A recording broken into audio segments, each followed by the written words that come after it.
There's a star that shines up in the sky, and it calls to you and me. Sing one and all our song of joy round the magical Christmas tree. So peace and love to everyone, wherever you may be.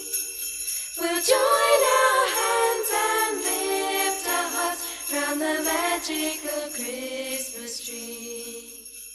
A long, long time ago, even before dinosaurs existed. In fact, it was a bit before then. There lived on Earth a lot of very strange, exotic creatures, many of which are still remembered in myths and legends, fairy stories and dreams. You've probably heard of them. Unicorns, dragons, griffins, trolls, centaurs, and many, many more too numerous to mention. They still exist somewhere today because someone wants to believe in them. There is, however, one creature who nobody seems to remember, which is very odd, because he was no less important than the others. His name was the Fiddley Foodle, Bim Bam Boodaloo, Diddly Doodle, Oodle Bird. Who? I hear you ask. Who indeed? Maybe it was because his name was too long, or the fact that he wore big boots and a silly hat that made him unbelievable. Anyway, he was probably the most wonderful of them all, and through an unfortunate oversight, he's never been brought to public notice. That is, until the present day, when our story really begins. It was a couple of months before Christmas, and all the gnomes in Santa Claus's workshop were working very hard making toys and games, etc., to meet the Christmas rush. One gnome, however, Bozo by name, the eldest and most inventive in the design department, was bored to tears. He wanted desperately to create a new toy. In all his years working for Santa, he'd been turning out the same old tried and tested favourites: hippopotamuses, heffalumps, giraffes, Ludo, snakes and ladders, you name them, he'd made them. But this day, he had a brainwave. During his tea break, he decided to go down to Santa's archives and have a look through all the ancient books and manuscripts in hope of finding a new original idea for a toy. Every year they want something different. Every year I rack my brains. Now it seems my times have been misspent. My ideas go down the drain. I wish I could find a new kind of toy, or something what's never been seen before. 'Cause you name it, I've made it, I've painted it and sprayed it, every kind of toy that ever was. You name it, he's made it, he's painted it and sprayed it, every kind of toy that ever was. He's made dinosaurs, a mouse that roars, an elephant that keeps football scores, talking toys, dolly's drawers, and a monkey what's got lollipop paws. Kinkajou, cockatoo, all the animals in the zoo. Oi, oi, oi, oi, there's nothing left to do. You name it, I've made it, I've painted it and sprayed it, every kind of toy that ever was. You name it, he's made it, he's painted it and sprayed it, every kind of toy that ever was. He's made electric trains, aeroplanes, party games to strain your brains, dollywogs, fluffy dogs and something that goes cricket bats, this and that, silly hats for aristocrats, squeaky toys for girls and boys and something that goes chicken suits, 70 boots, an octopus that goes magic tricks, pogo sticks and something that goes canoe or two, a kangaroo, all the animals in the zoo. Oi, oi, oi, oi, there's nothing left to You name it, do. he's made it, there's nothing left to do. Oi! He hunted high, he hunted low, he hunted sideways to and fro, he hunted up, he hunted down, until at last upon the ground a very ancient book he found. He scanned the pages, but all he found were pictures of dragons and unicorns, etc. All very nice, but hardly new. He was about to give up in despair when he noticed the last 2 pages of the book were stuck together. Using his hot cup of tea, he steamed them apart, and there before him he saw a picture of the strangest animal he'd ever seen, and a paragraph of writing which was headed, Fiddley Foodlebird, brackets, enlargus, shrinkus. Shrinkus, a state of mind, i.e. fiddly, brackets, small. Enlargus, a state of mind, i.e. fiddly foodle, bim bam, boodle oo, diddly doodle, oodle bird, brackets, much larger. Indeed, his very existence and size depended on being believed in by people who, at that time, 3 million years BC, did not exist. Therefore, unfortunately, he faded away through the shadowy mists of time into obscurity. Bozo was very excited by his discovery and set about making a Fiddley Foodlebird toy, which would, of course, be unique in this day and age and might even win Santa's Golden Gnome Award for Industry. He got all his materials together, and because of his renewed enthusiasm, he had the prototype finished in record time. Excitedly, he rushed upstairs to Santa's office bearing his masterpiece. Santa, who had been having a snooze, was rudely awoken by Bozo, and after sleepily observing the gnome's handiwork, did not share his tiny worker's joy. Well, I suppose if you took its head off, it might make an unusual plant pot.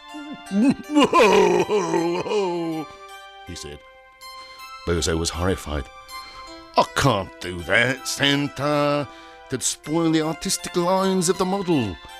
Santa scrutinized the bird once more, winced slightly, and came to the conclusion that his master toy maker was quite mad. Look, Bozo, old chap, he said kindly. We've all been under a great strain. You especially being my top designer and all, but I can't honestly see anyone in their right mind. He paused. I mean, anyone being artistic enough to appreciate your thingy here. Perhaps the next year, eh? Meanwhile, keep up the good work.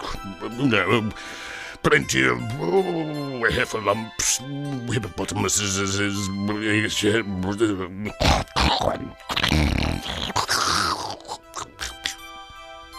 As Santa dropped back off to sleep again, a very dejected Bozo returned downstairs and placed his creation on the reject shelf. "Never mind," he said, partly to the bird, but mainly to himself. "I think you're something special, and I don't care what Santa says. I think you're a smashing toy." Then, while he was fiddling around clearing up his workshop, he glanced at the bird and saw something amazing.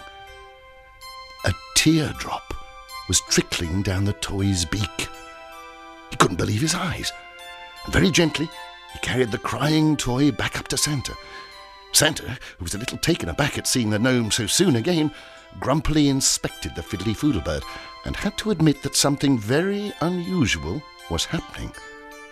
Well, this has only happened once before, to my knowledge, he said. A little wooden boy came to life. What was his name? Panicky. Ponicky. Panucci. I can't think anymore. Anyway, it's a very rare occurrence. The bird began to flutter his wings and croak faintly. "I'm the Fiddley Foodlebird, and I've been waiting around ever such a long time for someone to believe in me. Thank you very much." "What do you think, Santa?" asked Bozo. "It's really something special after all, isn't it?" Santa scratched his beard. "Well," he replied, It's certainly unusual, but I don't think we're going to get many children asking for such a creature. However, someone might want one someday, so well, until then he can stay with you and the rest of the gnomes in the toy-making department. And so that's what happened. The Fiddley Foodlebird was employed as a general runabout and glue maker. It was fine at the beginning. In fact, he grew a few inches every day, until a couple of slightly naughty gnomes picked on him and made him feel small. And such is the characteristic problem of the shrinkus in largus, that when he's made to feel small, he becomes small. And the work got harder as the things he had to carry got larger. He was very sad. But, undaunted, he carried on in the hope that one day somebody would ask for him as a Christmas present. Christmas was very near indeed, and everybody was rushing about everywhere, making and packaging toys and games, etc. Even Bozo had no time to think of poor Fiddley's plight, as the bird got smaller and smaller. During one brief tea break, Spiky, the punk gnome, shouted, "Here, someone switch on the fags." The fairies' gnome service. "Scary gnomes doing a rock show." The radio was switched on, and the strangled nasal whine of GG echoed around the workshop. Well, we see it on the stormy weather. Now the summer's been and gone, and it's gonna be a rock and roll Christmas from now on. Snowflakes keep on falling.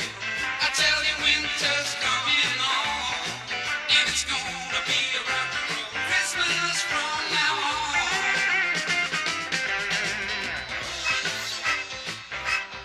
The gnomes started to dance around, and all work was forgotten. It's gonna be a rock and roll Christmas from now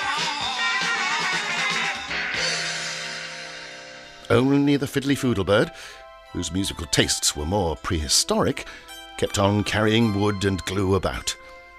Eventually, Santa Claus came into the workshop to see what the noise was about, and gave his workers a right old telling off. "You idle lot!" he shouted. "Look! The only one doing anything around here is that poor Fiddley Foodlebird, and he seems to have worked himself into a frazzle. So get your fingers out, or there's no fairy cakes for you this Christmas." The gnomes leapt into action.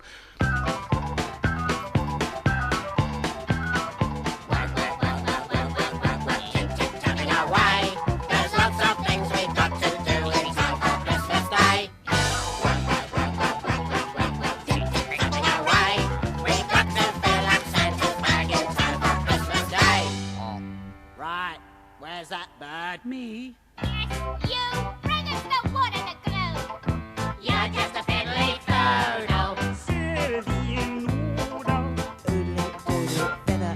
Don't you ever, never, ever, never let us catch you slacking that guy. Right. Tick-tick-tapping away. There's lots of things we've got to do in time for Christmas Day. Tick-tick-tapping away. We've got to fill up Santa's bag in time for Christmas Day. Satisfied, Santa left them to it.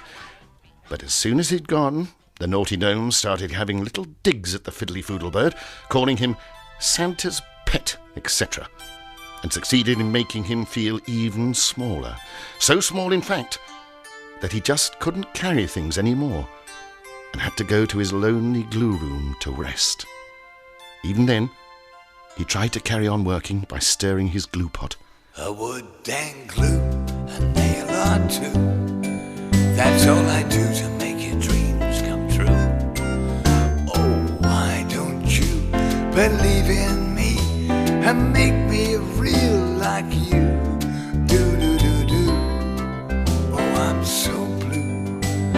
If you could make a wish come true and make believe you've heard of the Fiddley Foodlebird. He's never had a Christmas, a birthday or a treat, and you wouldn't recognize him if you saw him in the street. And if no one cares enough to help him to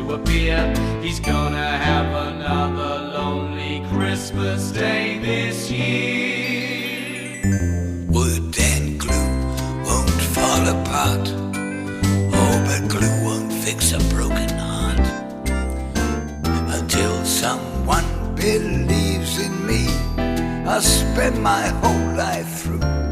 Oh, with glue and wood. I wish I could help you nibble at your Christmas pud. Oh, but that would be absurd. 'Cause you don't believe in the fiddly foodle bird. Oh no, you don't believe. Oh, you just don't believe. If you're not a friend of mine,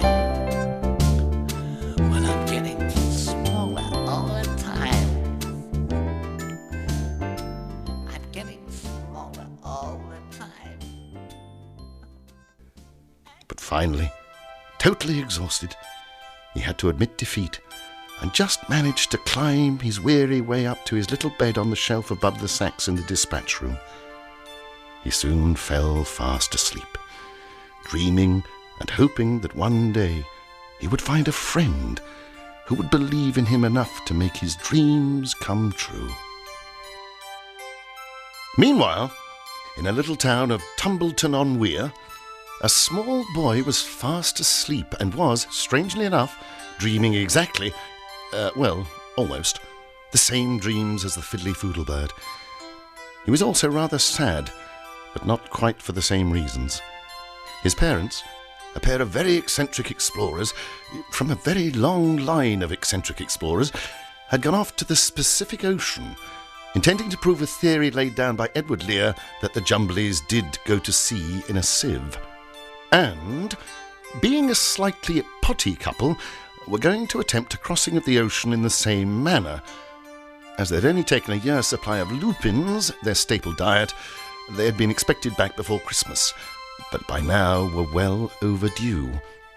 It was believed that they may have strained themselves too much in their very leaky sieve, or perhaps got lost trying to take a shortcut through uncharted regions. The other similarity this small boy had with the fiddly foodle bird was his name. Because his parents were the last in a long, long line of potty explorers, and very proud of the fact, they had decided to name their son after all their renowned ancestors. Hence they called the unfortunate lad Algernon, Alfonso, Arbuthnot, Arbottle, Treaclebat, Carstairs, Doodoo Nasties, Macpith, Helmet, O'Flattery, Wills, Oy vey, my life, Chuckabutty, Wee Willie, Mongoose, Hatcher, the third. And that, of course, was only his nickname. Algernon lived in his parents' old, musty house, and on the gloomy walls hung lots of portraits of his ancestors. Very odd-looking lot. Their eyes seemed to follow him everywhere he went with accusing looks. He was looked after by Mrs. Grumblebaum, the housekeeper. She was not an unkind woman, but very house-proud. Poor Algernon was not allowed to play indoors. He had to take his shoes off when he came in. He couldn't sit on any chairs that had clean antimacassars put on them. Mrs. Grumblebaum also had lists of rules pinned up all over the house, all very restrictive. Don't this, don't that, and don't the other, etc. Like all small boys, Algernon liked to get grubby once in a while, and Mrs. Grumblebaum used to send him down to the public baths so as not to get her bath dirty. So you can imagine why our young lad was miserable. The other cause for misery was his awful name, which had many disadvantages. Well-wishers, sending him birthday gifts and cards, by the time they'd written his name down, couldn't find any room to put the address. He wasn't in the school football team because his name was longer than the fixture list, and perhaps, worst of all, he never got any Christmas presents. This was because Santa's computer thought his name was a list of several boys. So every year someone called Algernon Alfonso, and someone called Treaclebat Carstairs, etc., etc., etc., got all his presents. Still, because Algernon had a philosophical nature, he accepted all these problems. But one. Because of Mrs. Grumblebaum's restrictions, added to his awful name, he was virtually friendless. And every night he would go to his lonely little bedroom and dream of finding a special friend who, as we all know, would be worth more than all the presents in the world. When I find love, I'll find a friend, someone who's real, not just pretend. My friend and I'll share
Till then, I hope and I pray someone will come my way. Hi, friends, yes, that's what I'll say. It took a long time, but still I'm glad that you made it. Love will come along when you find. Love will come along where you find a friend. They'll always be love. Always somebody, someone like you. When you find love, there's when you find love will come along where you find a friend. They'll always be love. Love will come along when you find love where you find. On this particular Christmas Eve, however, Algernon had spent most of the day rummaging through his parents' library of potty old books. It was a dusty, cobwebby collection, all written in strange foreign languages that someone who wasn't potty would never understand. One very ancient book did catch his interest, though. It was entitled Fabulous Creatures from the Distant Past. Algernon liked this one.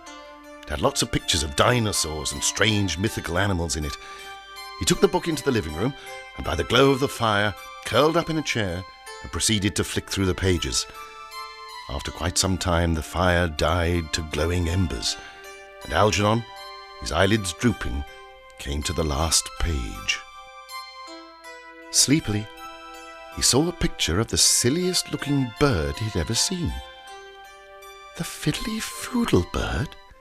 Enlarge us, shrink us, he read out loud, then chuckled as he moved his head from side to side to make the strange bird's eyes follow him. Unlike the portraits of his illustrious ancestors, this feathery face remained jolly and friendly. You'd make a good chum, yawned Algernon. If only you still existed. Just then, Mrs. Grumblebaum dusted her way into the room and tut-tut-tutting, "Oh, look at the chime! Look at the chime!" scooted him off to bed. The book, its pages teased by the draught from the chimney, was left open by the fireplace. As he wearily climbed into his bed, Algernon made a quick wish on his lucky star. If anyone is listening this Christmas, I wouldn't mind that silly-looking floodly-oogly thingy as a friend, please. He chuckled again and closed his eyes. Christmas Eve was drawing to a close, and back at Santa's headquarters, chaos reigned. All the gnomes were rushing backwards and forwards, wrapping up toys and hurling them into sacks, ready to be loaded onto Santa's sleigh. On his shelf, sleeping soundly through total exhaustion, the very tiny Fiddley Foodle bird was oblivious to what was going on around him. Through the general hurry and scurry, pounding of feet, slamming of doors, the Fiddley Foodle bird was gently vibrated to the end of the shelf, and the final thud of the last sack to be dumped in the dispatch room was enough to flip the still sleeping bird off the edge of the shelf into the waiting sack. He landed on a soft, cuddly toy and remained asleep, unaware of his forthcoming adventures.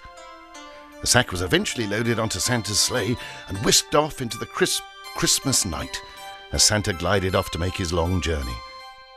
In the towns and villages he was soon to visit, the happy Christmas revellers were putting the final touches to their Christmas trees and singing jolly Yuletide refrains. There's a star that shines up in the sky, and it calls to you and me. Sing one and all our song of joy round the magical Christmas tree. By the time Santa reached his delivery points, everybody was fast asleep and the world was silent. He alighted on Algernon's rooftop, automatically picked up a bag of toys, and slippy slid his way over to the chimney. He slung the sack over his shoulder and, clinging onto it with one hand, checked his list with the other.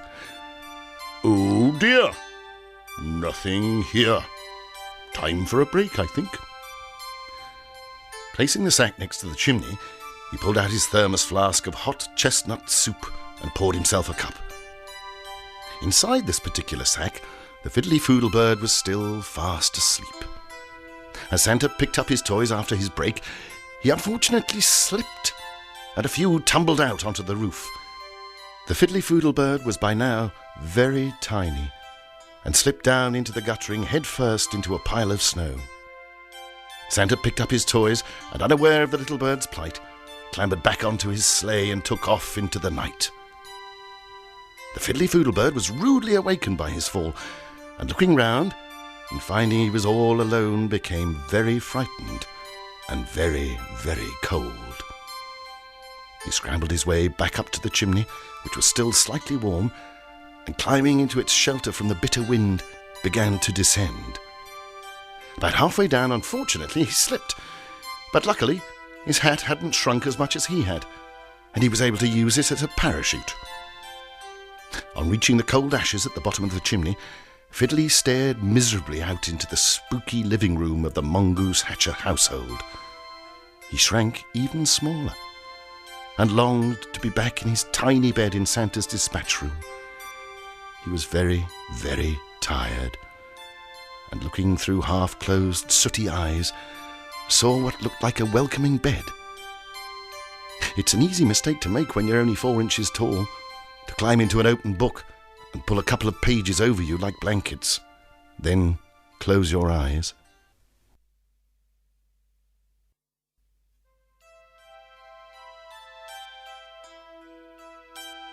Christmas morning arrived, and Algernon awoke to the sound of children's laughter outside the house. He pressed his nose to the window pane, and there in the fields below he saw boys and girls playing with their new Christmas presents. Dejectedly, he got out of bed, cleaned his teeth, and went downstairs for breakfast. As he made his way through the lounge towards the kitchen, he looked hopefully at his sock pinned to the fireplace, on the off chance that Santa might have brought him something this year. It was, as usual, empty. Algernon sighed. He was about to go back to his room when he heard a tiny snoring sound. Puzzled, he looked round the cheerless room. Everything seemed normal. The creepy portraits, the gloomy furniture, the dusty ancient book. That snored? Yes, it wasn't his imagination. The book he'd been reading the night before was snoring, and the last couple of pages were moving up and down in time with the sound. Gently, Algernon picked up the book and, gingerly lifting the pages, looked inside. "Caw!" he said. "A tiny blue sparrow." And then, after closer scrutiny, "with boots on." The fiddly Foodlebird attempted to say something, but unfortunately, the combination of the previous night's intense cold and breathing in ashes from the grate had rendered him virtually speechless.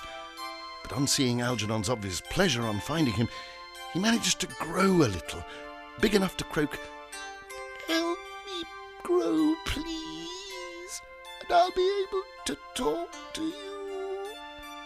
Algernon almost dropped the book in amazement. "What?" he said. "A talking bird? I don't believe it." The desperate fiddly Foodlebird managed to squawk, "Don't say that! Please believe in me and help me grow! Please!" Help me grow, you gotta help me grow, so just believe in me, and help me grow, so won't you help me, see me grow, why don't you help me grow, 'Cause I'm a bim bam oodly, oodly bird, and I'm a fiddly, fiddly bird. I'm not a fur work turkey bird, but don't be upset. I'm just a great big cuddly, waddly bird. I'm the fiddly foodle bird. We believe in you.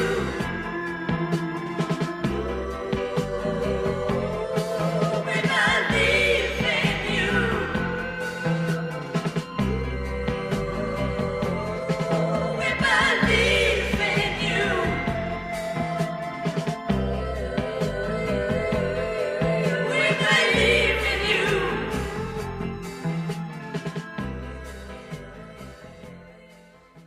Algernon began to believe more and more that something wonderful was happening. "It's you, isn't it?" he cried. "The bird in the book!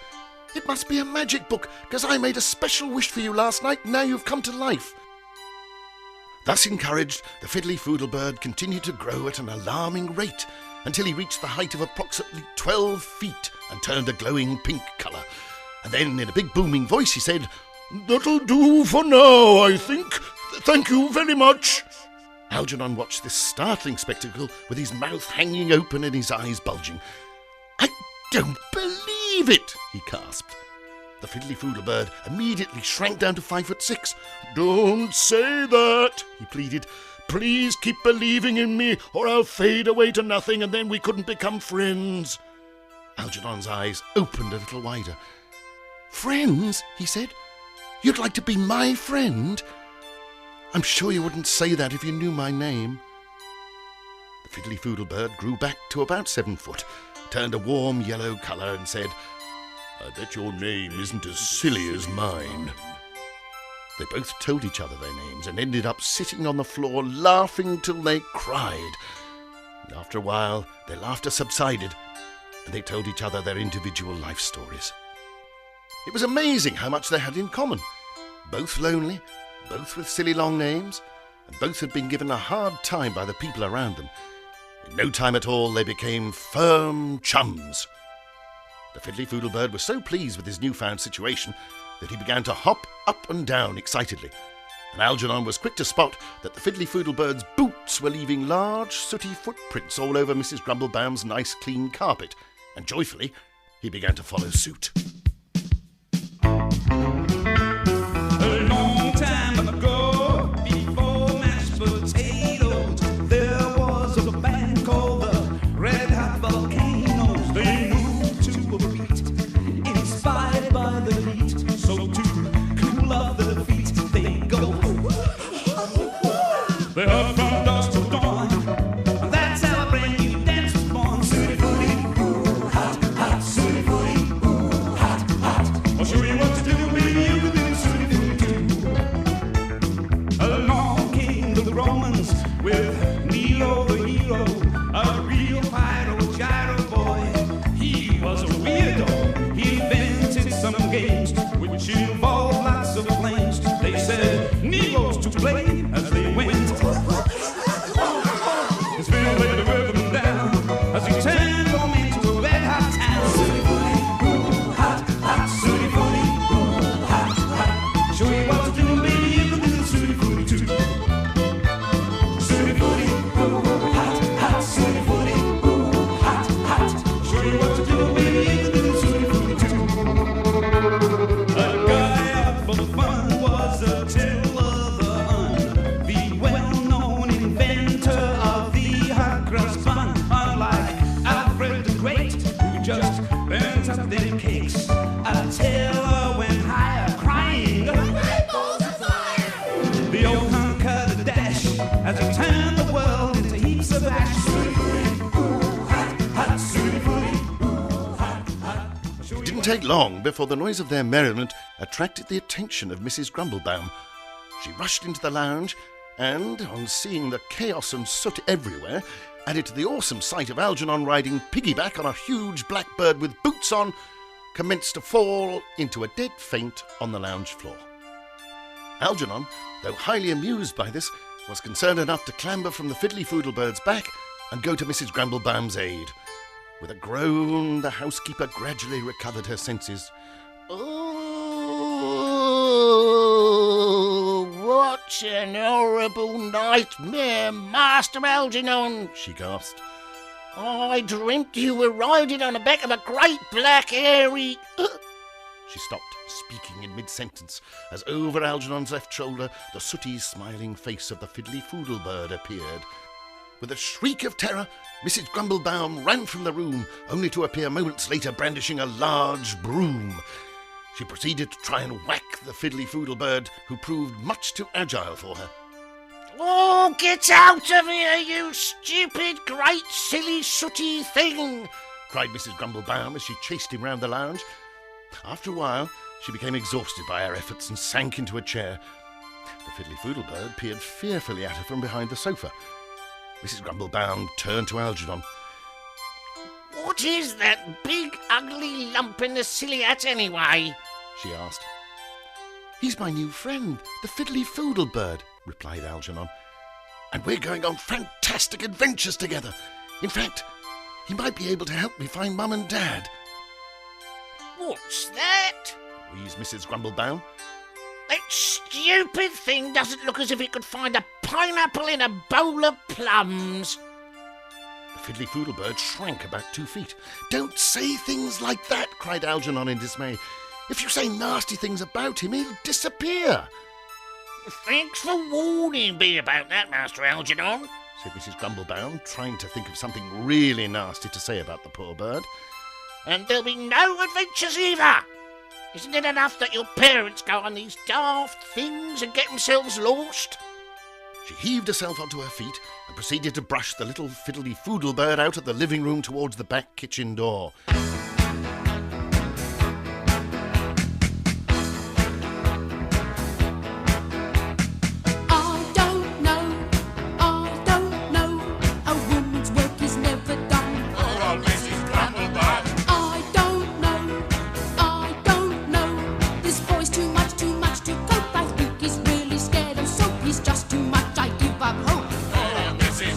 I know he'll never make the grade. His tie's been in the marmalade. He'll fall into an empty common sack and then he's back again. I don't know. A woman's work is never done. Oh, Mrs. Grumblebaum. I don't know. I know why he is late for school. He's getting muddy in some pool, and who cleans up? Who is the fool? Oh, Mrs. Grumblebaum. They say he's very good at sports, but they don't have to wash his shorts. Well, I don't know, it takes all sorts. He drives me mad, that's fucking bad. I don't know.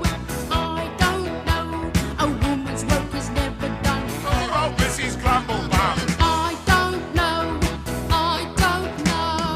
I always thought that my prince would come and take me away from this drudgery. I dreamed I'd be called Lady Grumblebum, but I'm not, and he won't. It's a tragedy.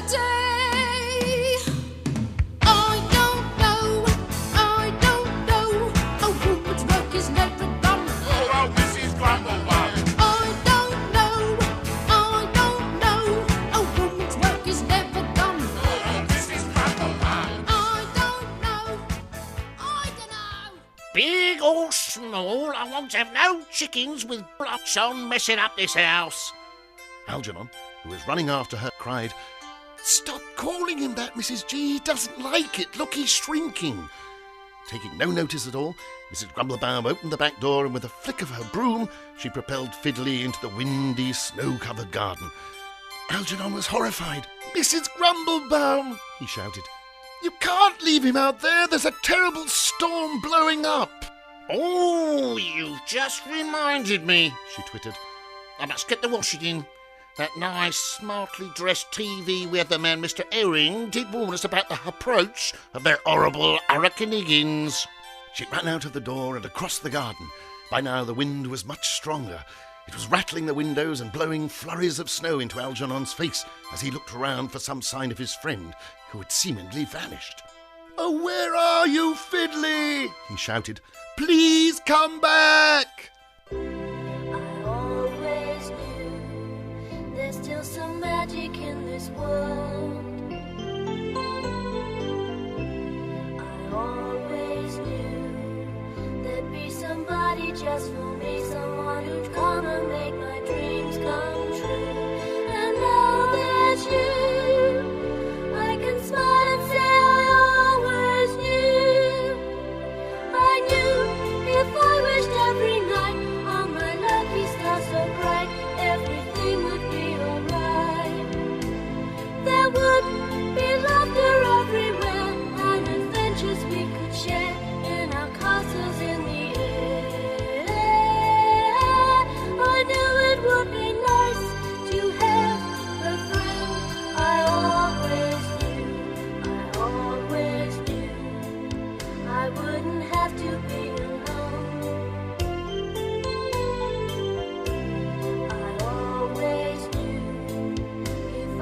hard I would succeed, there'd be a friend who loved a friend in me.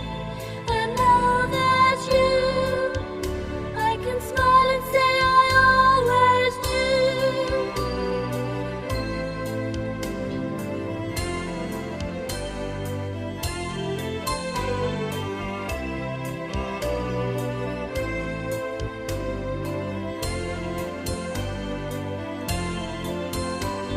I knew if I wished every night on my lucky star so bright, everything would be alright.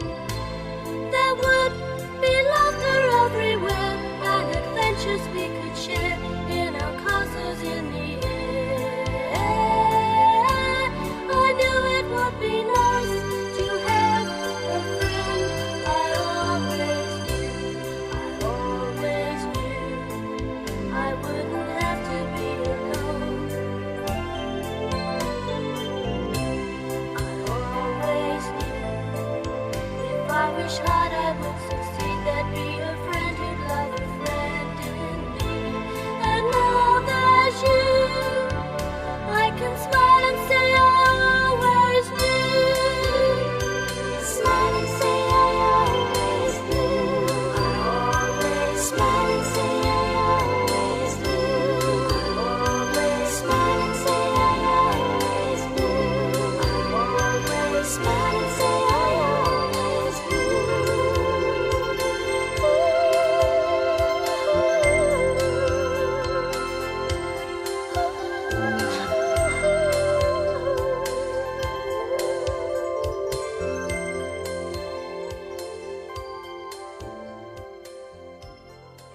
In the murky distance, Mrs. Grumblebaum was wrestling with the washing line. All of a sudden, the full force of the horrible hurricane filled her voluminous skirts and shot her rapidly skywards. Somehow she managed to hold on to one end of the washing line, whilst the other end remained tied to a creaking pole that looked about to snap at any minute. Algernon stared aghast as he saw Mrs. Grumblebaum silhouetted against the stormy sky like some large black flapping kite. He ran to the pole, grabbed at the end of the clothesline and tried with all his might to pull Mrs. Grumblebaum down. "Oh!" she squawked. Oh, humiliating! Everyone can see me unmentionables up here! Help! Help! Struggling in vain, Algernon saw the pole slipping out of the ground. "Oh no!" he cried. "I can't hold on any more, Mrs. G!" Suddenly a small figure appeared at his side and grabbed hold of the pole. It was the Fiddley bird. "I'll help you, Algy!" he shouted over the shrieking sound of the gale. Together they held onto the post, but, alas, it was finally torn from the ground, and all three of them were whisked into the eye of horrible Hurricane Higgins. Of all the storms that I recall, the small ones and the big ones, probably the worst of all was that horrible Hurricane Higgins. He started life as a gentle draft, and when we shivered, oh how he laughed. And soon he learned his gusty craft, horrible Hurricane Higgins. He then became a chilly breeze, blowing squirrels out of trees. And now he gives us shaky knees, horrible Hurricane Higgins. Who is that blustery, gusty swine? Just when you think the weather's fine, blows all your knickers off the line. It's Higgins, horrible Hurricane. Who puts the wind up you? Who put the woo in the woo? Who's hiding there in your vindaloo? It's Higgins. And as he grew, oh how he sinned with Typhoon Tracy. He was twin, she bestowed on him the gift of wind, horrible Hurricane Higgins. So please beware in field and town, 'cause Higgins wears the Storm King's crown. He'd likely blow your trousers down, horrible Hurricane Higgins. Who put the best in the word tempest? Who blows harder than the rest? Just be sure that you wear your vest. It's Higgins, horrible Hurricane What's Higgins. that lurking in your jeans? After a meal of sprouts and beans, I think we all know what that means. It's Higgins, horrible Hurricane Higgins.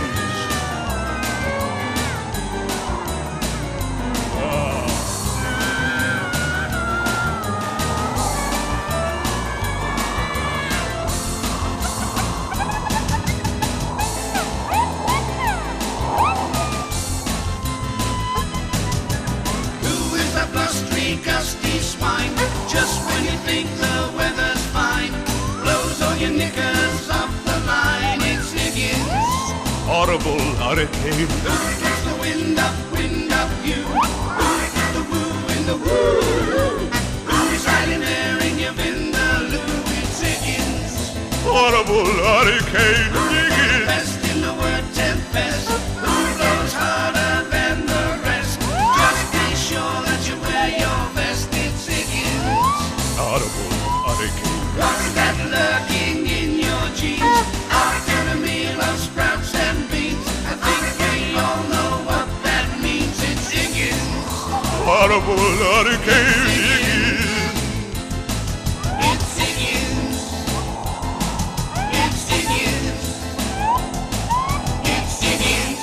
That horrible Hurricane Higgins. The house disappeared rapidly beneath them as they hurtled ever higher into the sky. "Do something, Fiddley!" cried Algernon. "Your magic! Help us!" Fiddley clung onto the pole with his eyes tightly closed. I can't," he stammered. "I don't know how to." "You've got wings, you silly old thing! Fly us back down to earth!" shouted Algernon.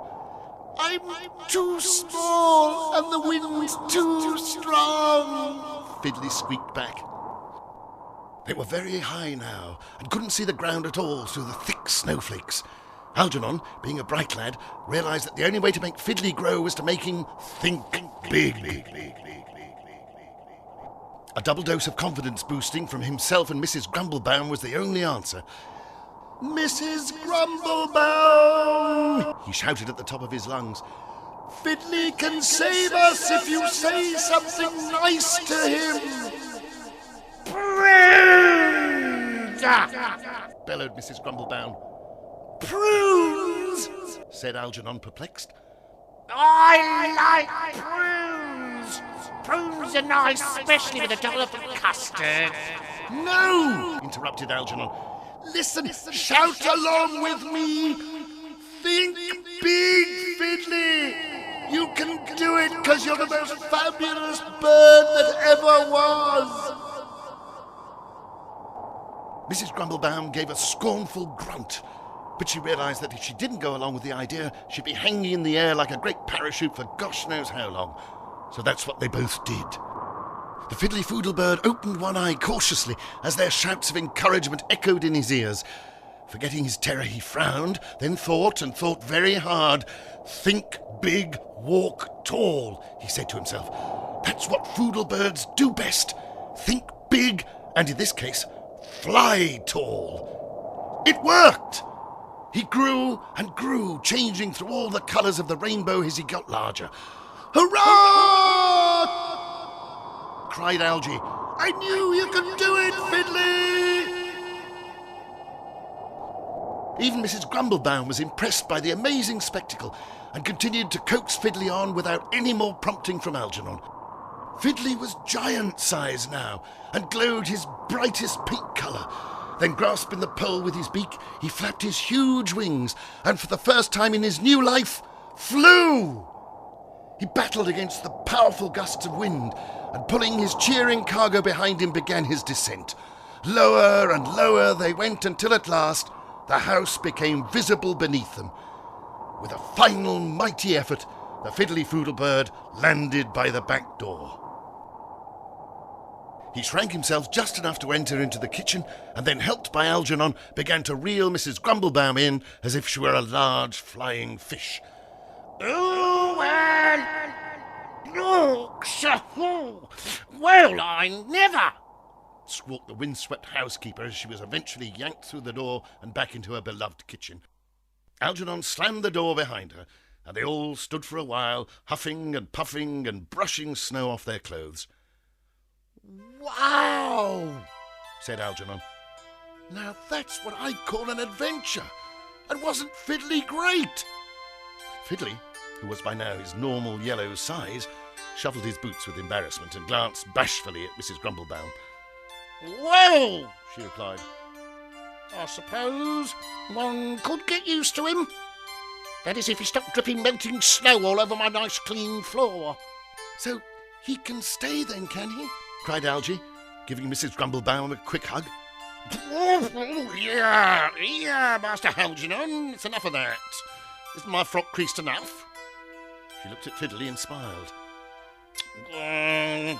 Yes, I suppose there's no harm in putting him up for a while. That is, till your parents come home, and then we'll see what they have to say about it." Algernon winked at Fiddley and grinned as Mrs. Grumblebaum became her flustery, blustery old self. "Oh, look at the time," she said. "And I haven't even got our Christmas dinner on the go yet. I assume you do eat plum pudding, Mr. Floodley Bird?" Fiddley nodded happily. "Right, you two," she continued. "Out to my kitchen and find something to do for the next couple of hours. No mischief, mind." Algy led Fiddley into the dusty old library. "She's not a bad old sort if you know how to handle her, Fiddley," he said. "And you and I aren't waiting for Mum and Dad to come home. We're going to look for them. That's our next adventure." "Where are they?" asked Fiddley, who still wasn't quite sure what a Mum and Dad were. Algernon waved his hands at the shelves of books. "The information's here, if we can find it. All of Dad's documents and planned routes. There's also supposed to be an old treasure map somewhere," he whispered. Fiddley smiled at his chum in a bemused sort of way, and then looked startled as a gurgly, rumbling sound came from his tum. Algernon laughed. "But all that can wait until after we've had our dinner, eh?" Fiddley nodded in happy agreement. By now, the hurricane had died away, and the sun was coming out. Algernon opened a window, and in the distance they could hear the sound of children's laughter. "Come on, Fiddley!" shouted Algy as he ran to the front door. "There's time before we eat. I bet we can build a bigger snowman than all the other kids."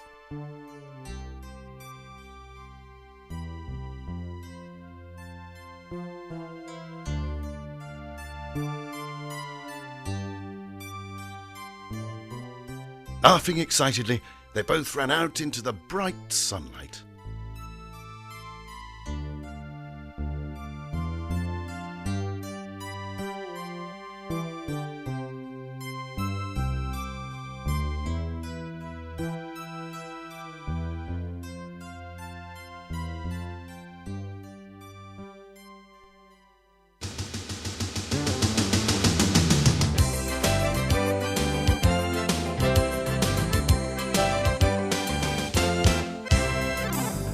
In a time so long ago, when dragons were just 2 a penny, and unicorns would take the air, there never ever were so many. But here's an animal you wouldn't know. He never appeared in a Wild Western show. Though he never ever rose to fame, we must never forget to remember his name. It's the Fiddly Foodle, Bim Bam Boodaloo, Fiddly Doodle, Doodle Bird.